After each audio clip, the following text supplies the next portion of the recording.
Hi, dear ones. Let's take some time to talk about generosity.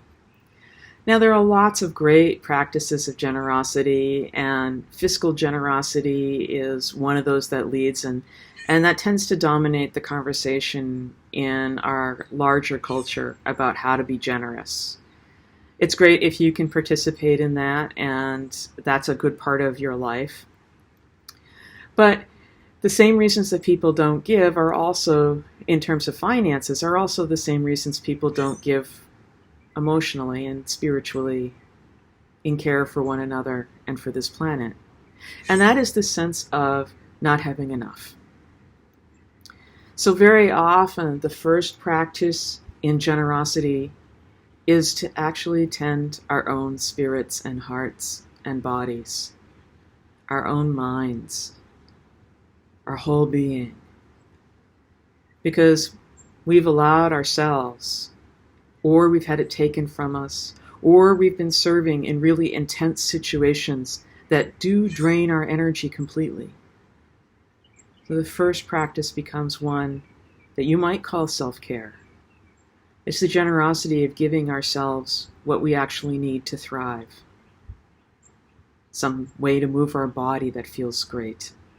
Dance, yoga,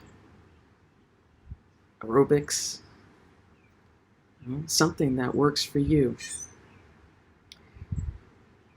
It might be something that helps our body literally be nourished. A delicious meal, made with very simple ingredients, but with your love for yourself. It may be as tender as placing lotion on your skin, or taking the time to really let the water wash over you if you have access to running water and can bathe.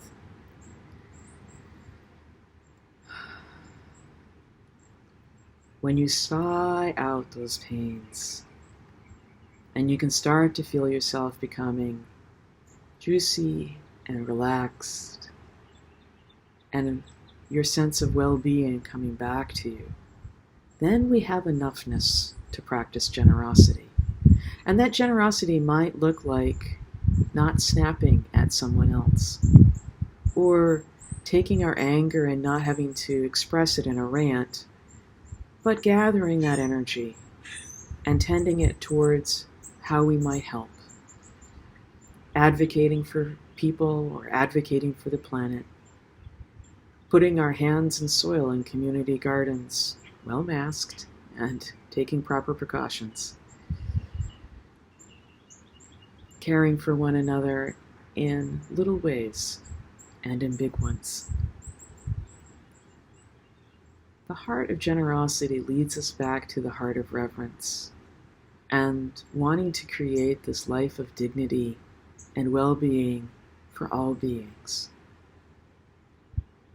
So as you practice in this week, coming back to what you're thankful for and that you might offer, how you might care for yourself and how you might care for this planet and for one another, how you can practice generosity. It might be as simple as today I will meet everything that comes towards me, every person that I meet with kindness. That's a practice of radical generosity. Today, I will choose. And when I find my frustrations rising, I will choose to take care of myself, to channel those frustrations into actions that make a difference in the world, and rather than flailing around, to grow more skillful in my practices and how I live. I wish you all the best. Sense of well-being, and a generosity practice that nurtures you and all of being. Thanks for joining me.